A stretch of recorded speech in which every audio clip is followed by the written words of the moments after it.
This is our Wednesday night meeting. Non-duality is the banner. And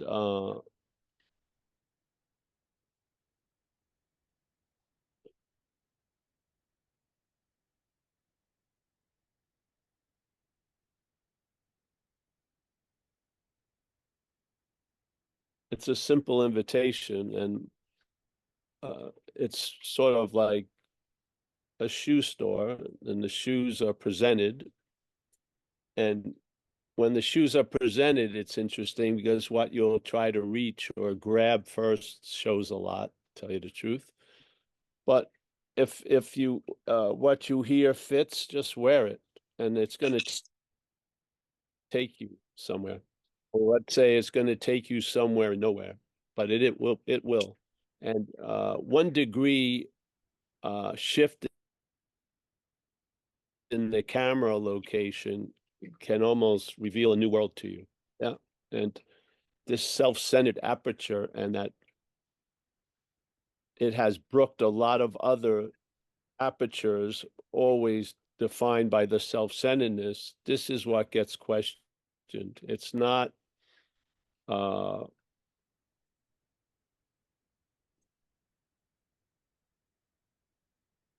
it's truly not about a new pair of glasses. It's about that all the glasses are not your vision. Yeah, they're ways of seeing, sort of like understanding, but an understanding is a view. And the message of non-duality is vision, which is awareness. So sometimes the awareness becomes more clearer with an understanding. So this understanding is sort of the envelope where the message lies. The envelope is not the message. The message is what you are looking for. You are that which is looking. Yeah. So what's looking is what you're looking for, is the message. Being ourselves reality, the greatest mystery is reality wanting to attain reality. Every trip in the world of non-duality is greeted with on having never left. Yeah, doesn't mean don't sign up for trips, but there'll be a whisper that on having never left. So I've had 2 big hits this life. One was getting struck sober, and one was hearing non-duality.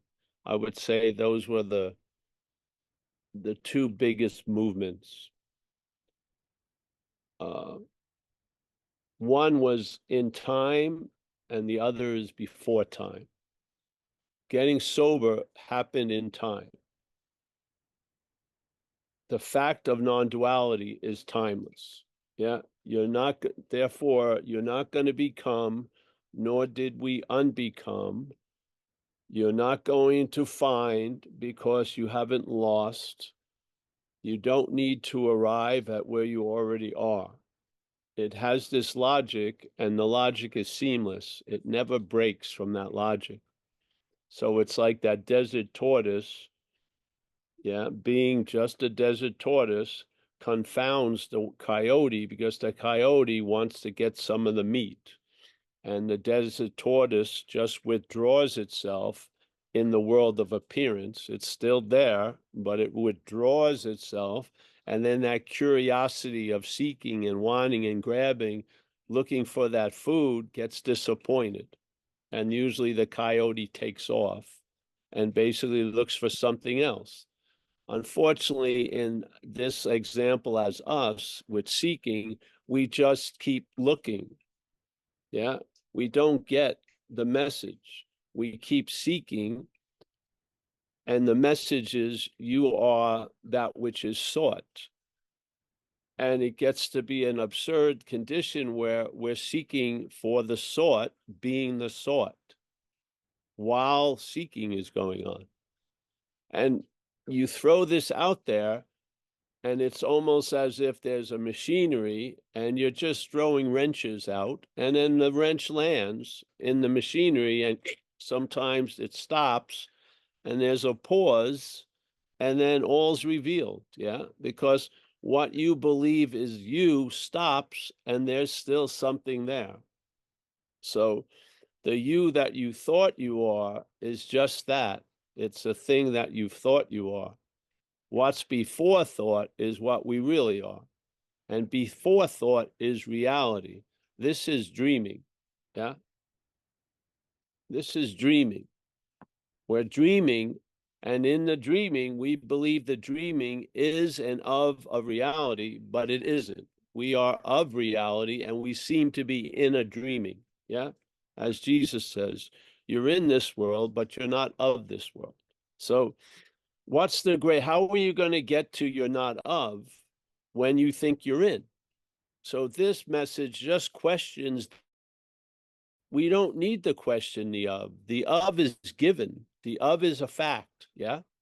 The in is what needs to be suspicious of or suspected, because we're trying to get into an of from an in that we're not in. Yeah. And trying to get into the of is being used to reinforce the in that you're not in. This is the dilemma. When you're trying to arrive somewhere, you've given a reality to that which you're leaving. Yes. And this is the dilemma. You're already behind the 8 ball. Yeah. You're wanting to escape gives a reality to that which you want to escape from. And the escape is the wisdom of no escape. Yeah. The head does not get that. It doesn't. It will be confounded, confused, frustrated, and it will keep on trying to get out of self as self. Yeah. There's a large aspect of us available here. Yeah. And this of us can get this message while the thing that wants to get the message gets fucking frustrated and disappointed. Yeah. Through that frustrating and disappointment, actually, the target of the message becomes clearer and clearer. So this message isn't for you, it's about you. It's about you. And we're not trying to send them, trying to get around you to send the message to what you are. Yeah, because we want to describe to what you are what you're not. We don't want to spend.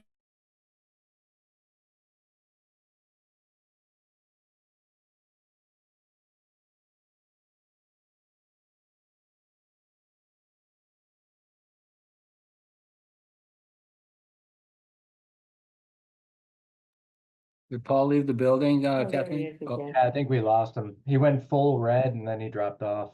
So I think He's He's back here. on. He's just muted right now. Paul, you're muted right now. Yeah, I think the Shakti shocked me out of yeah. Thank you. it to showed try your to get connection was building. bad. Yeah, now it's back. All right, so you didn't miss anything. What I That's was basically saying, it's almost like a chorus. You know how many times you've heard a song in the past and you thought the lyrics were not the lyrics, and you were singing "Oh My Sharona" or something, and it was "My Corona." Yes? How many it have happened? And you're maybe for years in your life you've been singing the wrong lyrics of the song. Yeah. You know what I mean? And then they have these new apps where they'll show you the lyrics, and you're like, what a revelation. For 30 years, I thought Mick Jagger was saying something he wasn't saying. So this is sort of the message we're sending. We put it out there, and then someone tells me the message back, and it's "My Corona." And I wait, all right, it's whatever. Let's sing it again. We'll sing it 5 days a week. Yeah. So we'll see it's "My Sharona" or something. Yes. So you leave thinking you've heard the message, and that which is leaving thinking it heard the message is really what the message about. That's what we're pointing out. That which claims to be the hearer of the message. Yeah. Because when you become, instead of you looking for examples, you become the example. Yeah. The you that you're not becomes the example. So you can see, wow, I kept thinking he was saying my corona. I had a guy that came here for years, and he believed when I used to say the seeker and the sword, he thought I meant sword, SWORD, not SOUGHT. For 8 years or something. Finally, he ran into me, he had a chance to ask me, and he says, I'm still confused. The seeker and the sword. What sword? A machete? Could a machete do or whatever?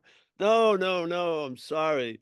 It's the seeker and the sword. So I started spelling out words like sort, SOUG, floor, FLOOR instead of FLAW. Yeah, this is what happens. Yeah, these are helpful little things. It changed his whole view by just realizing I said sort, SOUGHT. Yeah, cleared up tons of shit.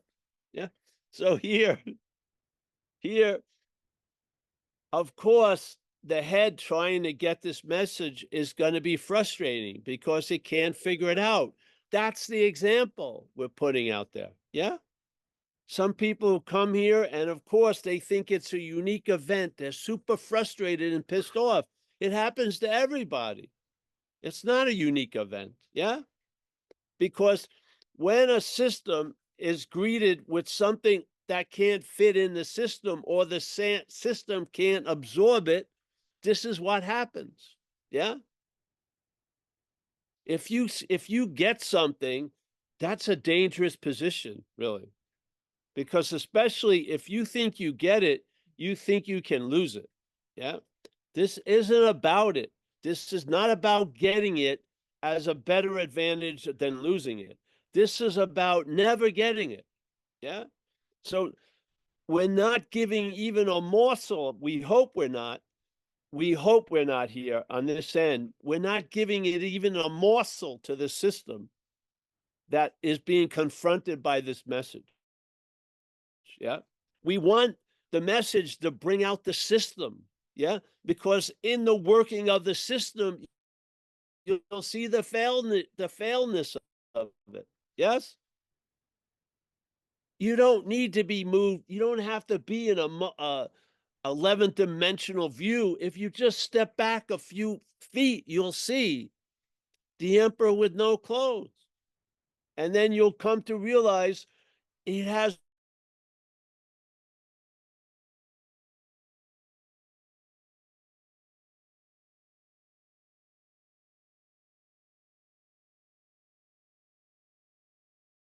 anything else did it. Does it? I don't.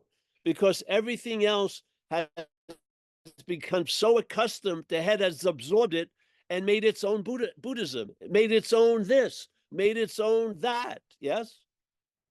Just absorbed it and then spit out like a mimicking of it. Yeah. But non-duality doesn't budge, at least in my sense of it. It doesn't budge. It doesn't give an inch. It doesn't, it's like that story that they told about Ramana Maharshi, where there was a lot of the people that had been with him for years, and they were talking amongst themselves about, could we start teaching, or inviting people? And then Ramana walked in the room, and so there he was. So they asked him, hey, do you think we could teach? He says, yeah, all of you can teach, but I don't recommend it. So they were like, what?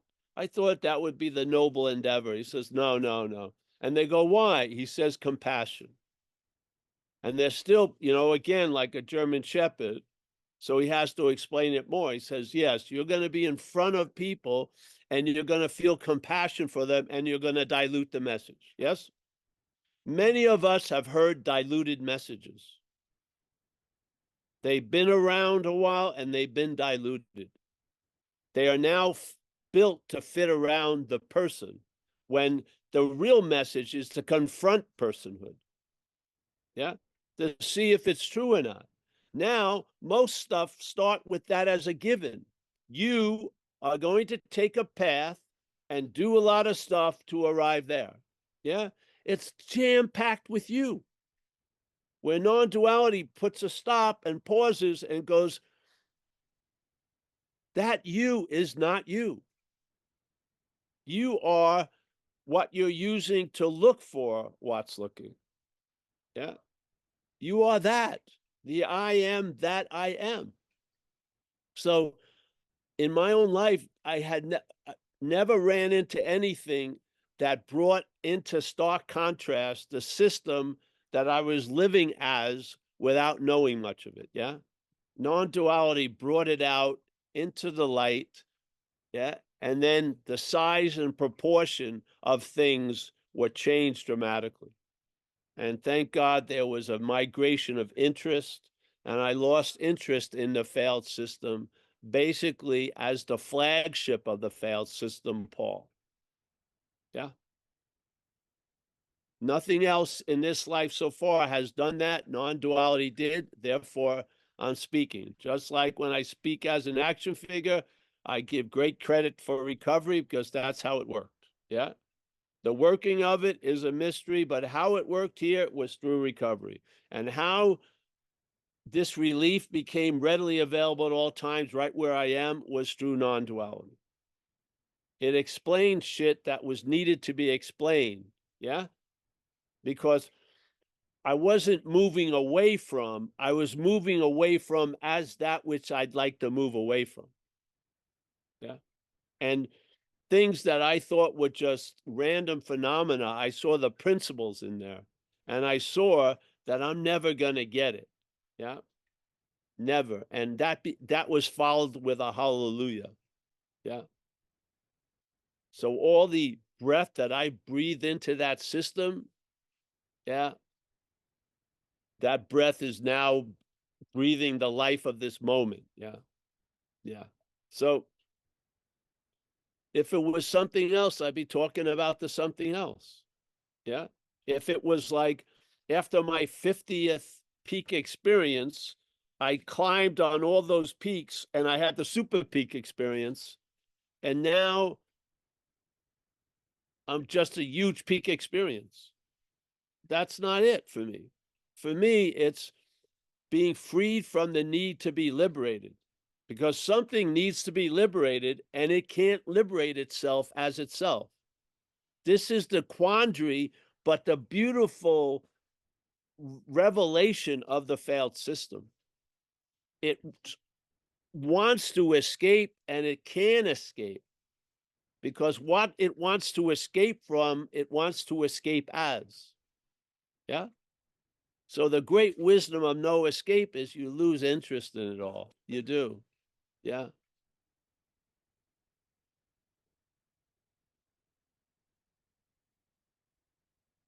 My life isn't determined by I've got to get out of one last thing or I have to get into a bigger, better thing. It's not. It's just flat out here. Yeah. From curb to curb, a dog shit level. Yeah. But I'm not confused about certain basic things. I'm not confused about being in or out of a moment. I'm very clear I cannot be out of a moment. Super clear about that. Fantastic. Saves me a lot of buying books that I'll never fucking finish reading. Yeah. Or, how to get into the moment, how to really get into the moment, how to really, really get into the moment. And then the final of the 4 books, how to stay in the moment. Yeah. I don't buy any of that because I can't be out of a moment. Yeah. If I could escape here, I'd still be fucking trying. I would. My whole life was about escaping since I've been 6 years old. Through reading, through doing other shit, through disassociation, just whatever. I was a master of it. Yeah. That all came, that was a kibosh years ago. Fucking, you know what I mean? Jesus. If I couldn't escape, I wanted to look like I could escape. You know what I mean? No. I don't know how it was brought about, but I heard the song I heard was non-duality. Yeah. And someone explained to me the mistake of me interpreting the lyrics and thinking I got it. Because I've been singing My Corona for 30 years, and it's My Sharona. Yeah. So a simple a simple clarification beget more clarification, yeah? And so now the windshield is clean, and now we can sit in satsang and look out of a clean windshield. And we can share the joy of vision, yeah? And maybe imply the temporary value of a view, yeah? But a view doesn't become your vision, yeah? It's just an understanding. The vision is it, yeah? And you are what you're looking for. And what you're looking for is what's looking. That's vision, yeah? So it's fun to try to be as clear as you possibly can and always fail. I mean, it's fun. So I'll keep coming back. It's sort of like, you know, trying to hit a note you can't hit. And the whole fun of the trying to play is to try to hit that impossible note. Yeah. An idiot like me, it's like sending it around the corner for like 30 years. So then life can go on. Yeah. Yeah. So here we are. Lovely day. Beautiful evening in Marin, Northern California. We got Buddha he's amazing. He has some fucking water coming out of his head. We got chimes over there. We got lovely people. We got groundskeepers. We got someone who's been sleeping on the bench for a couple of days. I don't know who she is. Yeah, yeah. And here we are, you know, not spreading the gospel. Yeah. The gospel will spread itself. Yeah. It's pointing out the difference between hearing and the hearer. Yeah. The hearer is of time. The hearing is not of time. Yes. Why do you think? I don't know if you were with other things, but I saw more ahas in hearing non-duality than anything else I ever heard. I think it's common for most people when they finally get introduced to the idea of non-duality, they get these ahas like that don't take any time. It just sort of comes up, like if you're burping or something, you know, you have acid reflux, whatever. It just comes up without you knowing it. Aha.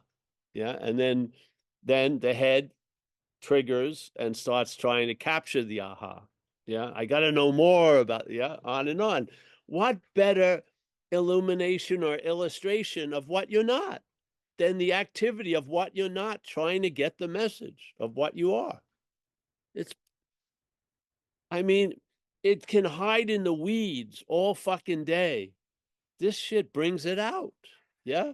And then maybe you can ask, who are you? Or from whence do you come?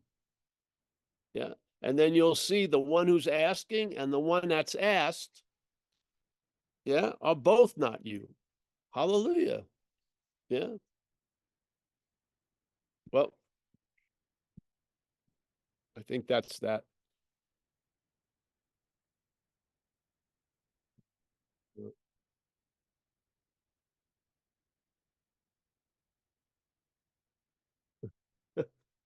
This is her big decision, where to lay down. Yeah. Yeah. She's completed a mission. All right. Anyone, Kathy? Kathleen, I mean, sorry. Anyone have any banter for Paul this evening? I already told him a Gary story Clark. about him. Gary Clark resting. It's Gary Before Clark. Gary Clark. Yeah, Terry Bowling resting before Terry Bowling. Marl resting before Marl. Saraswati resting before Saraswati. Lynn D resting before Lynn D. Eric Platt before Eric Platt. Yeah. David Binneman, he's probably delivering stuff for people or driving them. So before that is David Binneman. Kerry before Kerry. Can you rest as Kerry? Pretty difficult. But can you rest before carry? Yes, a lot. uh,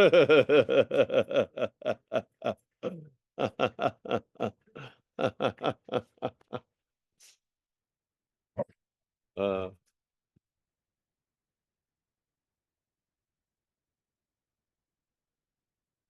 right, well, I'm going to share another thing then I like. Small little booklet I got at Tiruvannamalai. If you ever go to see where Ramana lived, they have these little booklets like for 5 cents and stuff. And this one had a beautiful question and answer that to me is just such a beautiful answer. So he's questioned about, is there predetermination or free will? You know, very famous. A lot of people end up asking this question. And then it got more tricky. Is there free will and predetermination? So, yep. So these people ask him this question, and he says, here it comes. This is how something occurs. If there is a sense of individuality, he did not say if there's an individual, because there isn't. Yeah. You can have a sense of individuality without an individual. That's like a minor magic trick the head can do. It's like a throwaway fucking trick. It's got more subtle ones. That's easy. All right. So the sense of individuality, which is manufactured by the head. Yeah. If the sense of individuality is there, there's going to be a sense of free will. Incredible. Just explained this whole thing. Yeah. Sense of individuality, then a sense of free will. Yeah. Try to have a clear understanding about free will as a sense of individuality. Doesn't fucking work. But if you see you're not an individual, you'll probably lose interest if there's free will or not. It won't matter to you. Yeah, you're not going to be perplexed after 3 weeks of chanting you have no free will, and then going into a Baskin Robbins and then thinking you wanted vanilla and buying chocolate and blowing your whole fucking story. Yeah. The action figure, which is the sense of individuality, believes it has free will. Yeah. It's sort of like a baby who could never grow up. It still thinks there's a Santa Claus. You're not going to convince this little baby called the action figure that there's no free will. It's pointless, because the point isn't the free will or not, it's the sense of individuality. So he goes, all right, the only importance of these questions about free will and everything is to see who the hell's asking them. That's the only value, is to don't move after the question and go through the index of answers, but go immediately turn around and look at before the question at the questioner. No matter what the question is, the value is to use the questioning to look at the question, not to seek an answer. Why is that? Because the answer is that way. Is the answer is about the questioner. Yeah. That's a configuration of the sense of individuality. That which is asking and has a lot of meaning and importance to the idea of free will is the sense of individuality. Yeah.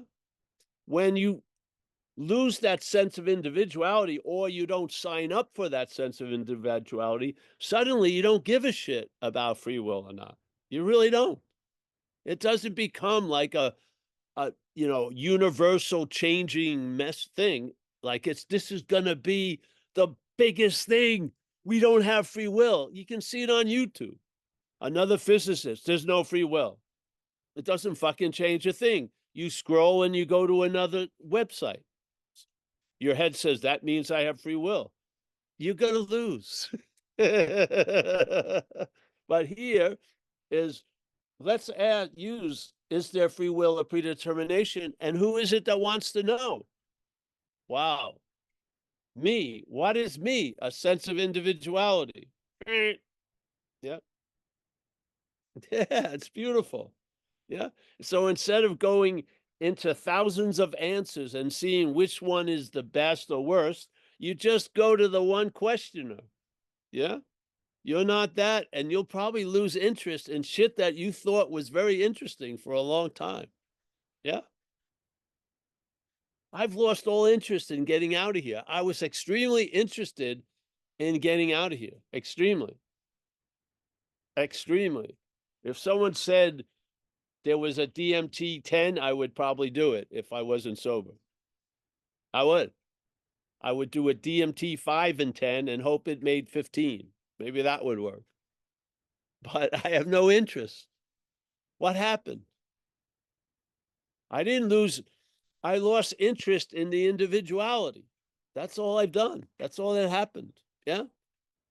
I haven't lost interest in the individuality as an individuality. I haven't lost it that way. I lost interest in individuality. I just said yours, mine, it doesn't matter. I've lost interest in it. Yeah. To me, that's it. A loss of interest, and then just incredible. You'll be blown away what you're going to find the interest goes to. Yeah. And a lot of it doesn't go anywhere.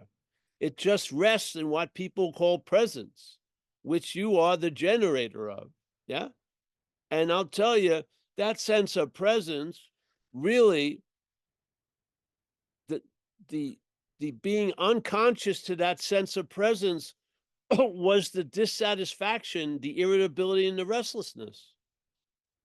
Now, the you that you are is more than enough. And now there's contentment and satisfaction as you go through the fucking days. Yeah. Instead of looking for contentment and satisfaction through the days, you're going through the days content and satisfied.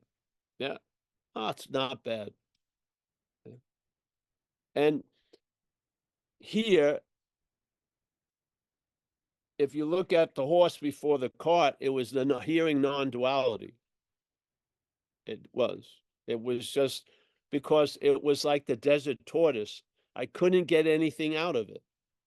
My head tried and it looked moronic. It looked like such a moron to try to get an advantage, and I see a lot of people in recovery, they love the idea there is no self, so there's no one to be an alcoholic, so they keep drinking. Yeah.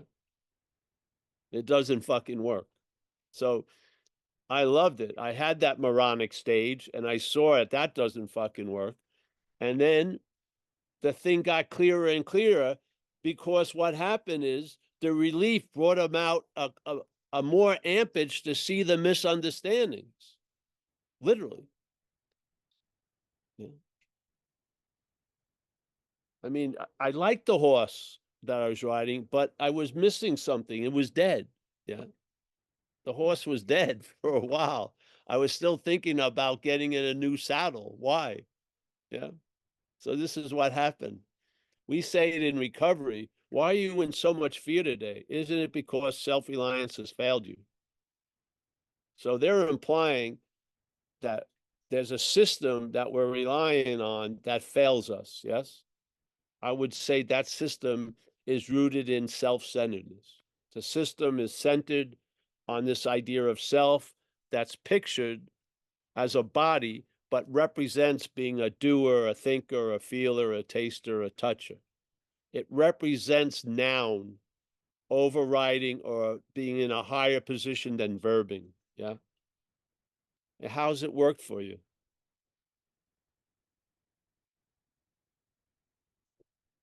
It's like you're in the water, like the guy said, the old Zen saying, I'm like a man standing by the river selling water. It's even funnier. I'm a man standing in the river selling water. What would allow you to feel like you were dry all the while being in the river? That to me, I'm curious about that. Yeah. Why are you begging for water while you're in the fucking river itself? Yeah. That only points out to me something that you're not. Yeah. Why would reality be the greatest mystery? Because it's wanting to attain reality. So reality is wanting to attain itself. Yeah, that sounds ludicrous, doesn't it? But when one of the aspects of reality,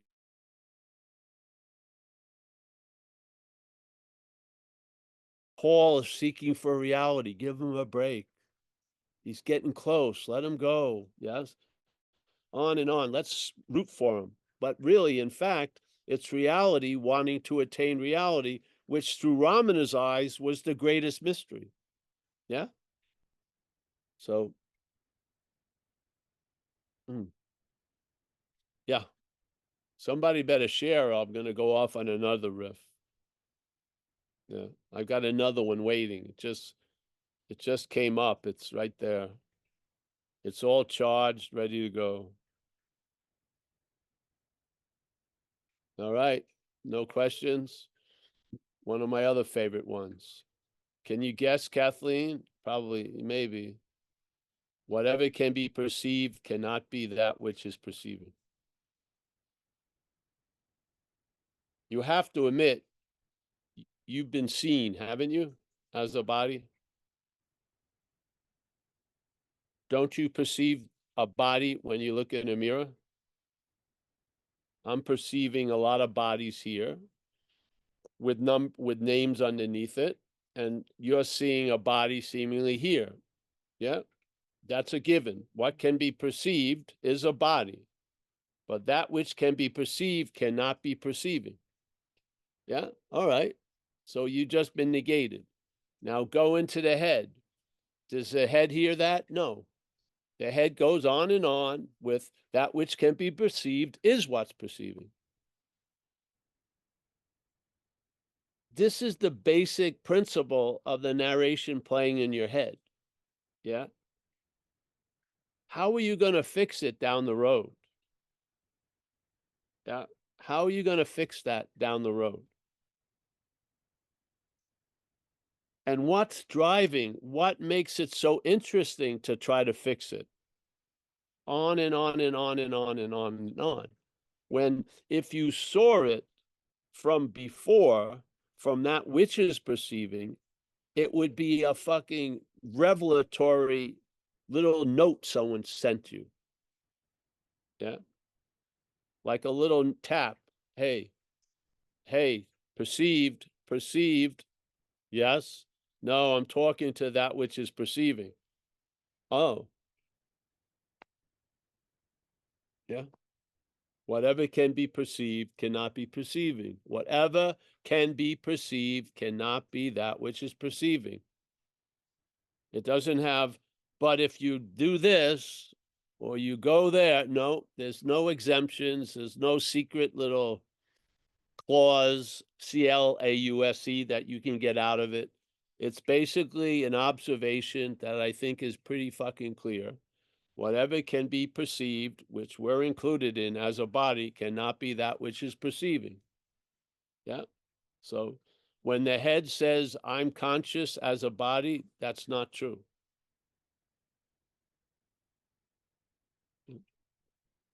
I saw this today. No, you did not see this today.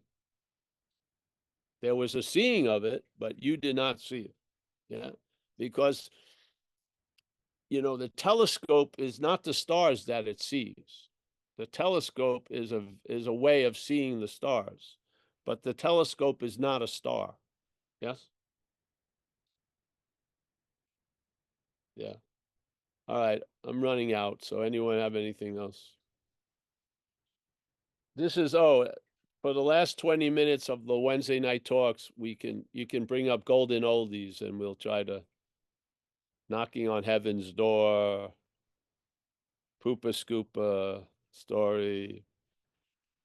What? Oh, someone here, the law, groundkeeper wants a question. What is it? I'll do it short. I have to tell them because they can't hear it. Okay. So, like, I've become fixated on the moon and this idea of putting a train on the moon. And like when I try and reconcile that with Hold on a second. Our friend here is fixated on putting a train on the moon. All right. Don't call the ambulance yet, but shortly. All right. Yep. Yeah, and I like I I I can't explain like why there's such a strong like when I step away from it and say like, okay, no, I'm gonna think about something else, that seems to come back into Great. So focus. that's fine. Okay. Use that obsession or drive or curiosity and just throw in a simple question. Who is it that's driven? Who is it that's curious? And just as you're following whatever thing that's pulling you to somewhere, you could always ask, well, who is it that's getting pulled? Just to make sure the verb hasn't been switched to the noun narrative. Yeah. Yes. So, especially when you're doing something or you have a calling to put, because see, the interest in me hearing that has nothing to do with the train on the moon. It has to do with the sense of you. Yeah. And this is the whole point. Yeah.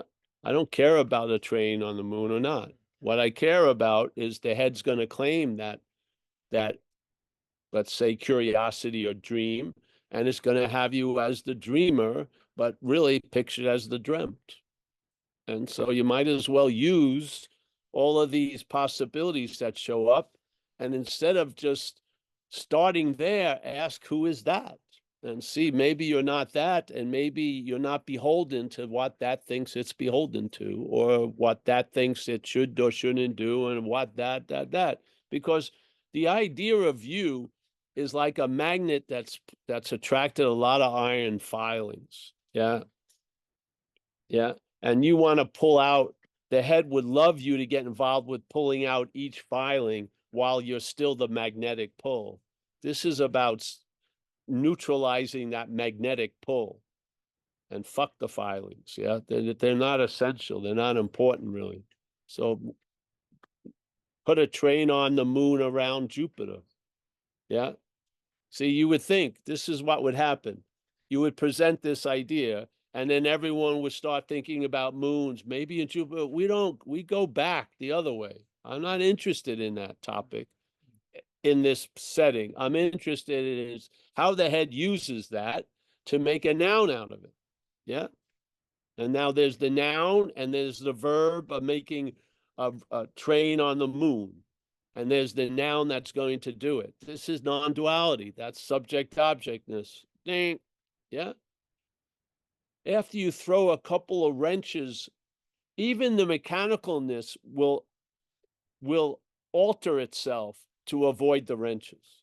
So you throw some wrenches in there and the machinery itself will change. Yeah. But if you just keep pouring oil in it with interest and attention, why would it stop? Yeah. And this is what happens. Someone calls you in a deep sense of individuality and wants to go over something, when the big elephant in the room is the sense of individuality, in my view, humbly. Yeah. Being in recovery and working with people for 30-something years, you've been like a therapist. You have been in some respects. Yeah. And I'll tell you, the head loves you to get on the train about building a train on the moon. And then question why, blah, blah, blah, blah. It doesn't like when you put a pause on that and you look at the conductor. It doesn't like that. And why not stare into that? Yeah. Yeah. This is the point of this platform. If I was sitting around, I'd talk about it in another way. But the point of this is exactly what I got out of Ramana, where he says the only value in talking about you wanting to build a train on the moon is to ask, who is it that wants to build the train on the moon? Question the sense of individuality, which is not being questioned. And when the sense of individuality is not questioned, the assumption is there's an individual. Yeah. The sense of individuality is an activity. It's a verb like every other verb. But if you don't look at it, the assumption is that you're an individual, and that is a noun, and that is a thing. Yeah.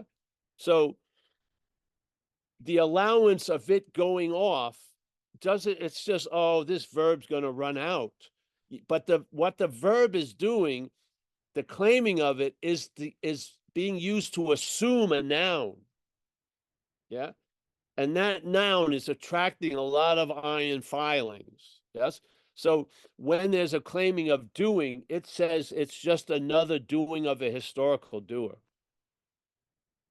This is the bondage of time and space. It really is. So, yeah, check out the set. So can there be a sense of individuality without an individual? Yes. Can there be can there be a feeling of individualness without a sense of individuality? No. Yeah. That's the beauty of it. He didn't say look at the individual. He says if there's a sense of individuality, bingo. Let's question that before it's an individual questioning about fucking free will or trains on the moon. Yeah. And in this little hour, this is how we look at it, man. So it's beautiful. We don't go down the road of how would we get the train stuff at the moon. We just ask, who the hell is it that's interested in putting a fucking train on a moon? Yeah. You see, this is the point. This is why if I was, we used to joke around about if I was a therapist, I would have people would come in, I would work one day and that would be the end of my career because people would think they were going to have 60 minutes, but they'd come in and they'd start bitching about what was not happening. And I'd say, that's not happening. See you next week. I mean, really, I mean, to be compassionate, that would be the real compassion. It's just point out that they're living under a fucking imaginary cloud instead of trying to give them this umbrella is going to work better than the other umbrella I sold you. You'll get more protection from the rain. Yes, it just goes on and on and on. This is about before. It's not happening. I'll see you next week. You think that person's going to come a couple more weeks? Probably not. Thank God. Yeah. But this is what happens here. Someone is affected by what's not happening, and then we all share it. Yes. Oh, and on and on. And I know it's necessary here in the action figure world, but you could be aware of the ramifications of it. Because every time the head claims something, it adds a little time and a little weight in it. Yeah. So if it just claimed you were the doer of coming to here, it wouldn't have much, let's say, shock waves. But every time it claims to be the doer now, you feel like a historical doer, don't you? You do not feel like a newfound doer at this second. You feel like you've been doing tons of shit, haven't you? That sense of being the doer is manufactured by the claiming of what's going on. Yeah. Wouldn't you want to have that information if it explains all the fucking, it's like, what's not happening spawns into tons of shit. Yeah. There's not a mountain range in this world that's bigger than the mole range that's have been made into mountains in the mental landscape. Nothing. Mount Everest is fucking nothing compared to what people are doing all day in their heads. And I can't be in their shoes because I'm not living under the volume they may be living under. And who am I to say this person who's seeking any kind of relief should stop when they can't stop? Yeah. There's no scales to weigh subjectivity. How are we going to weigh it? Yeah. There's not like you can have the same accident and the same damage to different people, and their experience will be totally different because this is a subjective dreaming. Yeah. And we don't have scales. Hold on a second. We don't have scales to weigh this shit. Yeah. We can only come from our own experience. So this is why I can relate with addicts and alcoholics, because I went through that. Yeah. People who aren't can't really relate. I mean, Amelia, I'll be with you in a second. Amelia, my girlfriend, she's a mother of 4. She believed nothing could override the mother instinct. And I said, well, I beg to differ with you. And she said, nope, I don't believe it. I don't believe a woman, her motherly instinct would be overridden by anything. Well, come to an AA meeting and you'll hear it all the time. People having the authorities take their kids away, bada ba bada ba. Yeah. So yeah, what we think is happening may not be. And I can't be in someone's shoes. Yeah. But I do know what adds a lot of weight to it when you live as a noun instead of as a verb. When you live as a noun, you are basically living out an interpretation. It's like a verb, a wild salmon caught in a fucking fishbowl. Yeah. Can't spawn, can't do shit. Just has a story after another story after another story. And it's tenuous at best that it's actually a salmon. Yeah. For all intents and purposes, it doesn't display any salmon-like fucking qualities. Yeah, somebody has a question. But tell me it, and then I have to say it to them. This kind of sense that here's our stage, we're playing a part, and there's no individual doer or deed being done. And yeah, let's the train on the moon or whatever, whatever recycled stories happening in this predetermined dream. Don't know. Yeah, we should go after that later. Yeah. The thing is, in this message, the importance doesn't go on the train and the moon. This message goes on to the sense of individuality. Yeah. And if you want to honor this message, you attempt to stay that way. Yeah. And you don't fall for the compassion of diluting the message so it can fit into the person frame. Yeah. I don't see that as compassion. I don't. I see that as complicity in a weird way. So here hopefully we try our best just to stay on point, which is the point isn't the story about what I like or don't like. It's about who is it. Yeah.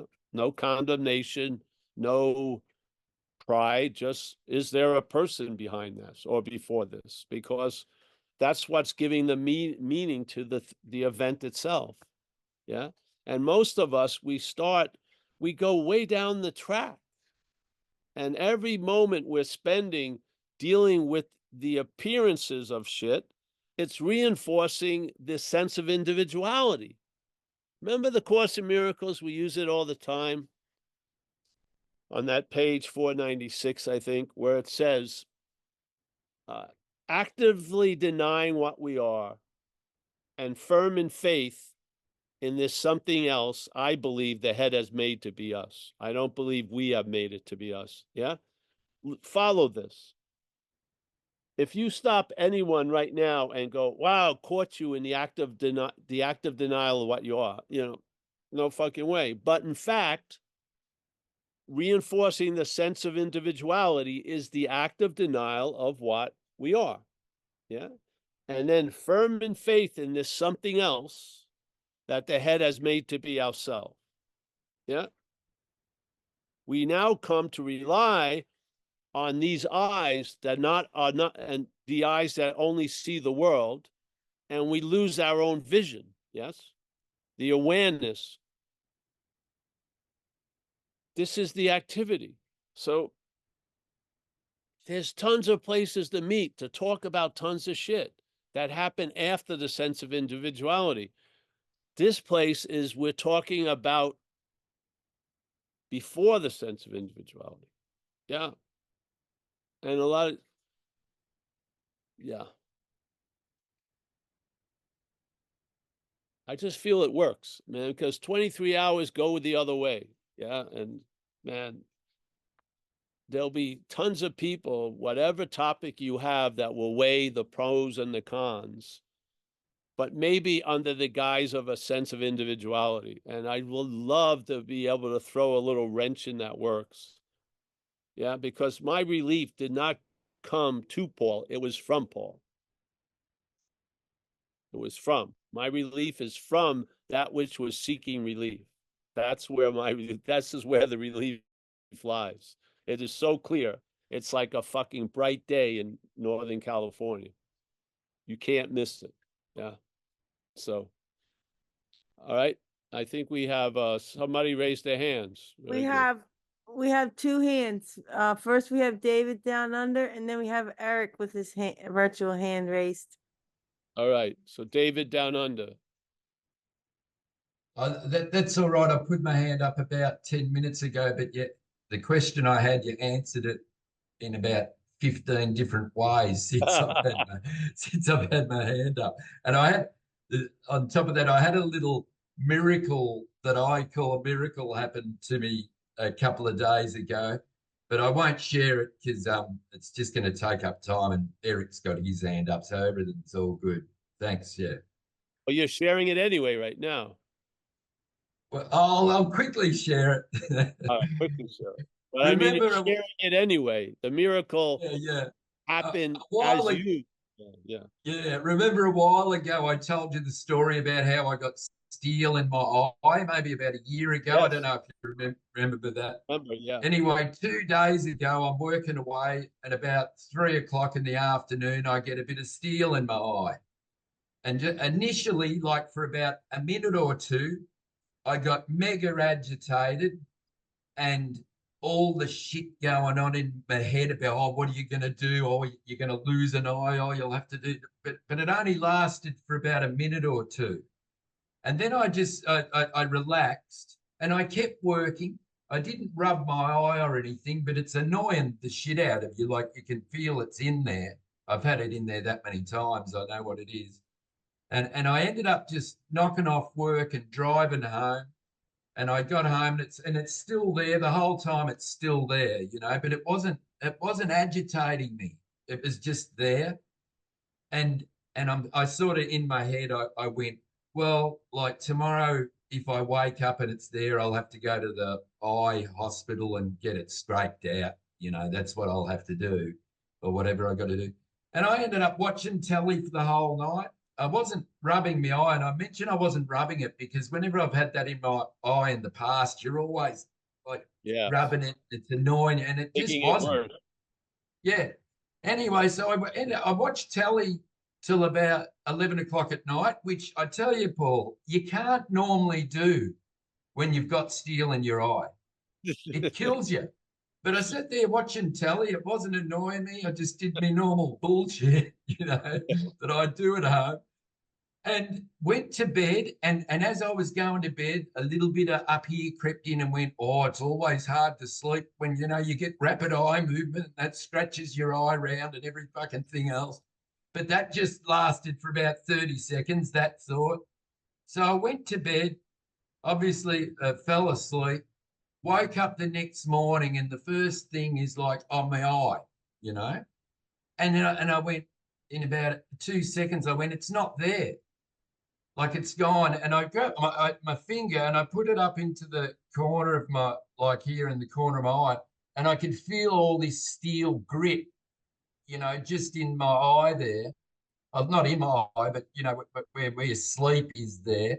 So my body or whatever had done the job during the night and washed it out, and it had fixed it. But it blew me. I was driving to work, and I went, in my head, I went, oh, that thing Paul always says, when people have a little miracle sort of happen to them, build a party around that sort of thing. I think you said that. Yeah. And it's only a bit of steel in your eye, and it might mean a lot to a lot of people, but that's sort of like what it was to me. I think from just not letting this come in and agitate and like a million things about what's going to happen, that didn't happen, and that just made the whole. It actually wasn't a bad experience, It was sort of, but anyway, that's all. That's all it was. Yeah. Oh, thanks, David. Thank you. Yeah. Yes. So thank you. That's a good example of dog shit awareness, traveling lighter. Yeah. Yeah. Anyway, thank you. Yeah. And you know what? This was when I was young. My mother would always tell me, do not scratch anything. And that has lasted with me for a long, long time.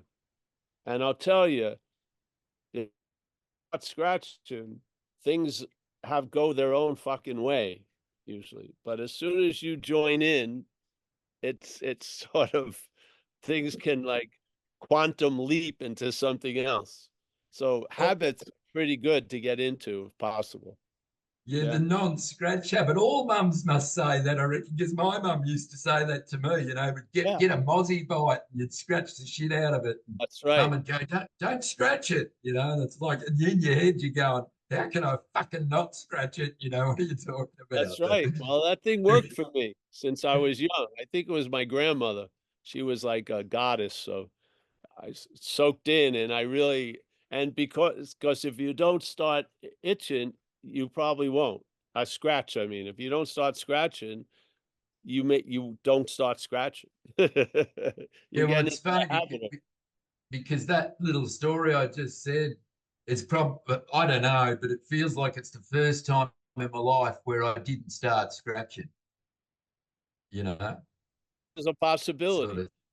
It'll be Yeah. showing up more Anyway, and more. Really, literally. No, I had it the yeah, same thing with alcohol and drugs, abstinence, where I was struck where I have never had a strong feeling or thought about drinking. So there's nothing, I don't have to have all these remedies because I don't drink. Yeah. yeah, So nothing's there. So the itch doesn't even show up, which was unbelievable. I can't, that was beyond my imagination when I was an addict out there, that the problem could not exist for me. That was blew my mind. So I got to get to the next character, Eric. Thanks, yeah. Dave. No, thanks, Paul.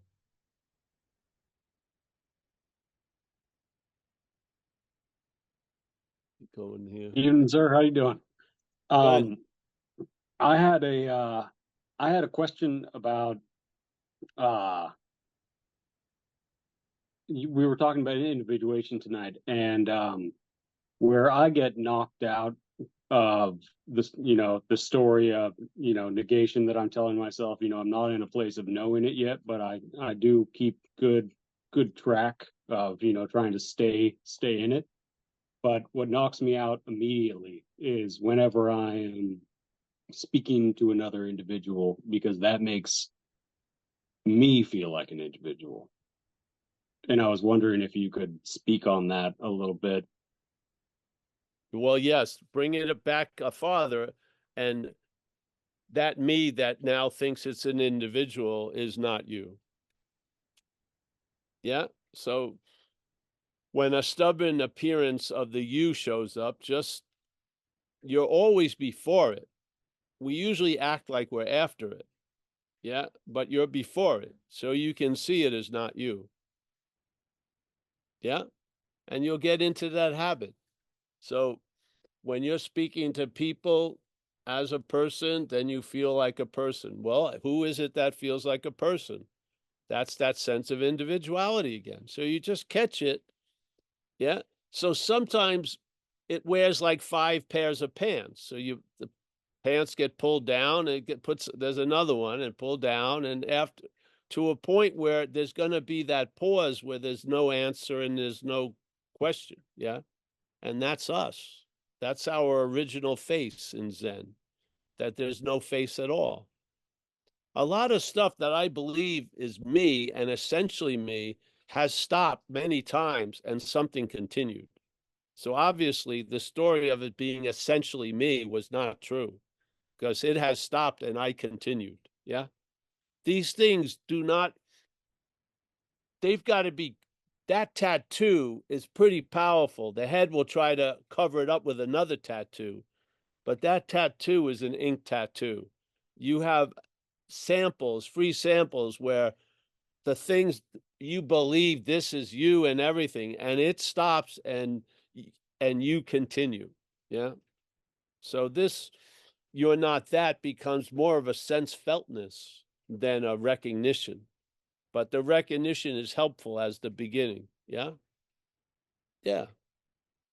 So there you go. Instead of just saying, I'm not, just take a step back. What the hell? Take another step back.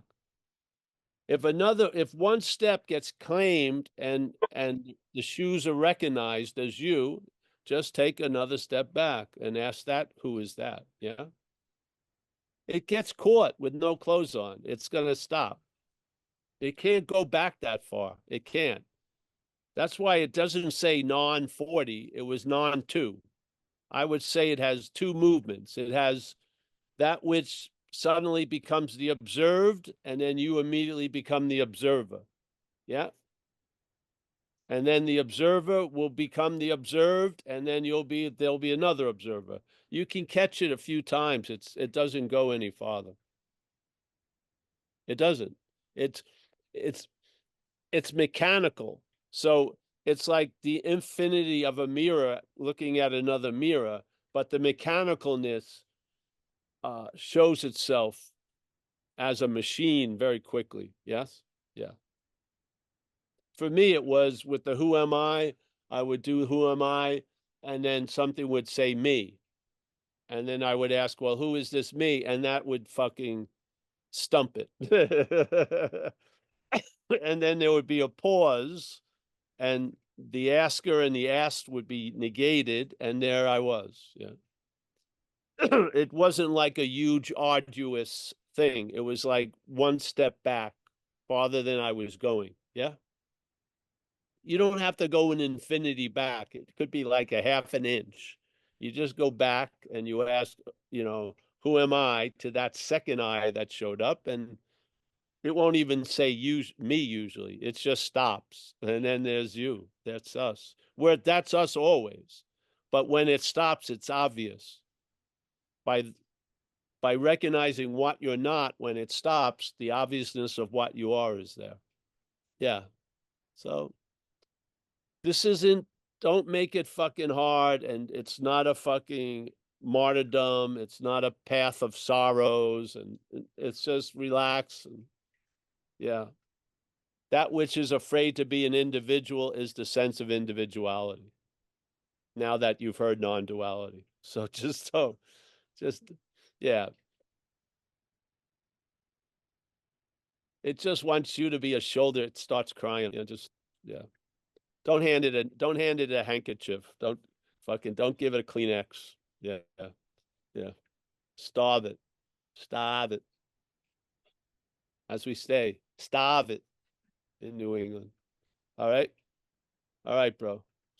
Stay with us, Eric. Don't worry. A lot of shit's gonna shake out. Yep.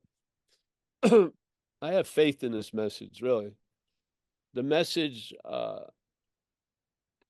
it's an incredible message because there's less and less of everything. Less and less doing, less and less thinking, less and less asking who am I. It leads to a disinterest. You found out enough about what you're not. You don't really have much interest in it anymore. Yeah, it's just yeah. Yeah. Yeah. The funny thing is now, if I look at the mirror, I look at what I'm wearing, not the person. I'm more interested in the shorts than I am of the the person. I don't care. I do.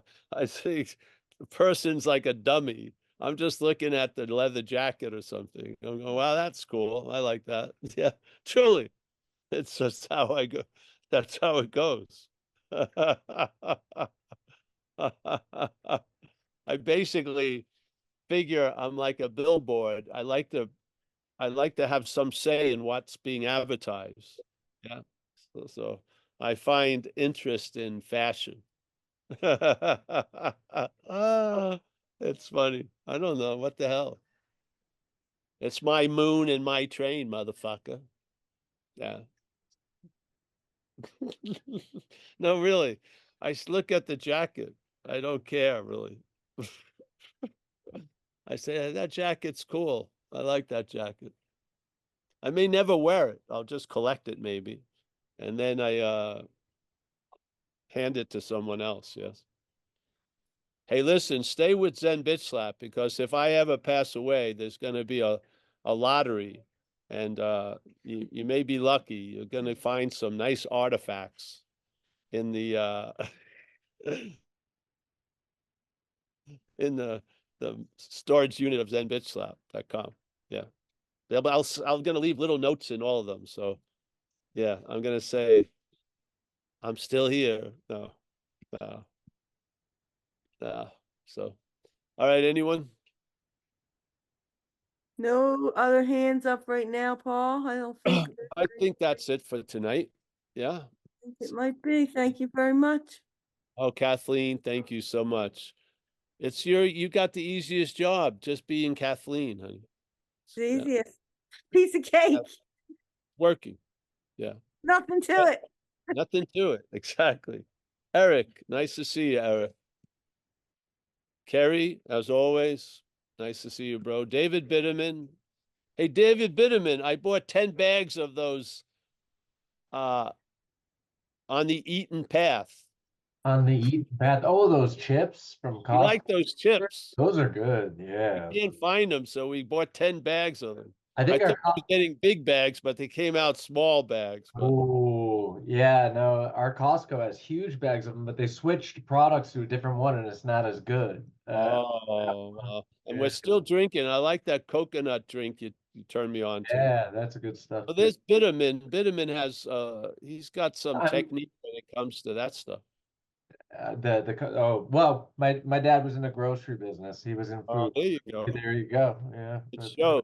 Yeah. You're in the grocery business lineage. Yeah, exactly. Yeah, I'm digging those chips, man. Yeah, Thank you. no, they're really good. You're welcome for sure. Cheers. Yeah. Yeah. All right, we got Terry Bowling, but he's not really bowling, but his name's Terry Bowling. Marl, William Stamps, nice, always nice to see you, William. Yeah, remember, in everywhere there's more than one cliff, yes.